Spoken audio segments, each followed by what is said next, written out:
Yeah, when I think of that UT series, it was just such a way to get brought into competitive college baseball, to go to UT and go through that whole experience. First series ever at UNM as a college athlete, it was surreal to step into that territory and be faced against a team like that. I think they went 40 and something that year. So they didn't lose very many games, and we went in there and stole two from them. That was something unbelievable. A couple of things that I remember for sure: the amount of fans that were there. I think that place holds 7,000, probably, maybe a little bit more than that. But I know it was a packed house. At least to me, it looked like a packed house. Um, I remember taking BP there for the first time. I was on home run duty, so I was just kind of walking around the outside of the stadium, and I just remember seeing all the people in the parking lot, and they were just giving me a hard time. Every time a home run was over there, I had to walk by people, and they were having a good old time. And of course, I was wearing Lobo red, so they were giving me hell about it, which I always thought was funny. But the other thing, I remember the size of the stadium too is huge, at least to me. I'd played in quite a bit of stadiums up in that point in my career, but nothing on that level with that many people in it. Yeah, it just kind of blew my mind sitting in the outfield and kind of looking point of view direction into it. It was surreal. I remember Friday night, they handled us pretty good, and I remember sitting in the dugout watching Taylor Youngman throw, and I mean, he was a future big leaguer.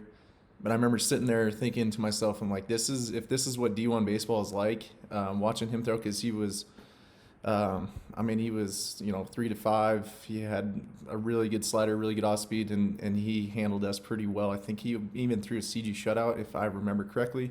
But regardless, I remember sitting in the dugout thinking to myself, like, wow, if this is what D1 baseball is like, I don't stand a chance, because that guy's a lot better than I am.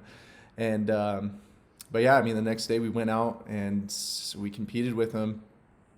The thing that I remember specifically about that series that just kind of stood out to myself was the amount of freshmen that played in that series. Mitchell played, Devin Conley played, John Michael Twitchell, Alex started at third base. I got to pitch 2 innings. That was insane. The amount of freshmen that contributed in that series was, I think, big time for the years coming. The years prior to that, it just kind of set us up to go on a run in 2011, 2012, 2013. That was kind of a stepping stone to let us know as freshmen that we can compete with anybody pretty much. And I think we had a good senior class and junior class that year that let us know that we could compete with pretty much anyone. But that was the thing that stood out to me. Another thing is when I stepped on the mound in the ninth. In the eighth, I threw to Nada. And then in the ninth inning, Mitchell pitch hit for Nada, I think. And but anyways, I stepped on the mound in the ninth, and I was so in the zone, I kind of forgot that that would happen. I was just sitting in the dugout getting ready for the ninth. And when I stepped on the mound, I saw Mitchell behind the plate. And Mitchell and I have grown up together. We went to Eastdale together. We went to La Cueva together. We played competitive travel ball together. So I remember when I looked up and saw Mitchell behind the plate, it was like, okay, I feel like I'm at home no matter where I'm at, even if I'm on the road. When I see Mitchell behind the plate, it's my battering mate, and he always kind of knows what I want to throw, when I want to throw it, how I want to throw it, how we want to attack hitters. So it's always nice seeing Mitchell behind the plate. There's no communication that needs to be had. It's just kind of one of those things when we look at each other, it's like, all right, this is go time. So that was one thing I remember, just having him behind the plate. I was like, yeah, this is going to be nice. I don't need anyone else behind there except for Mitchell. We don't need anyone calling our pitches.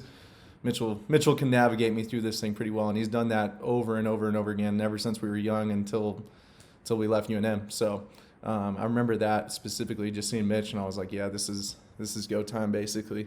The another thing I remember is once the game was over and we'd celebrated and all that stuff, it was so much fun to kind of see the look on everyone's face. Everyone was so fired up. But we went back in the locker room, and I remember the first person that came up to me was the AD at that time, was Paul Krebs. And I don't remember specifically what he said to me, but I just remember the feeling that I had. I was like, wow, yeah, this is nice. We just did it for sure. And anytime the AD comes up to you and gives you some words of encouragement, it's always a good thing. And then I also remember how fired up Coach B was, and which made us more fired up going into the Sunday game.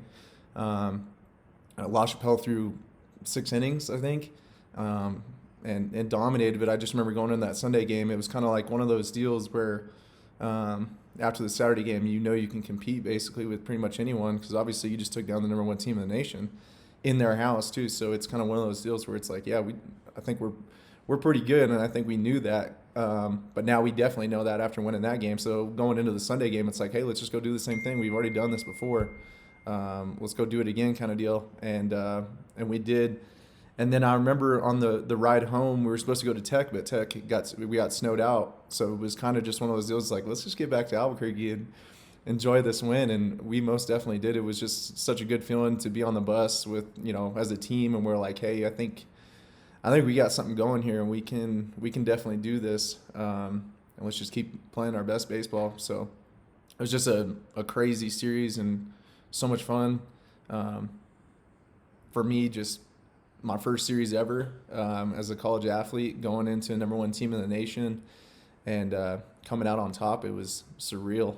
Something that I feel like set me up for the rest of my career, because being able to beat them kind of just reassured to myself that I can compete with pretty much anyone in the country, and not only myself, but my teammates as well. We can compete. We know it. We've done it before. It's just one of those things that you got to kind of get it underneath your belt in order to believe in yourself, and that was something that definitely made me believe in myself and my teammates and the University of Mexico, and especially Coach Birmingham. Once you take down a series like that and he tells you that you can do that, sometimes you don't believe him until you see it for your own eyes, and then once you do, you're like, all right, maybe that old man knows what he's talking about. So yeah, it was crazy. I couldn't put a better situation to come into baseball with, especially D1 competitive baseball. Thanks for Coach Birmingham. Thanks to the University of Mexico. Thanks to UT for letting us win.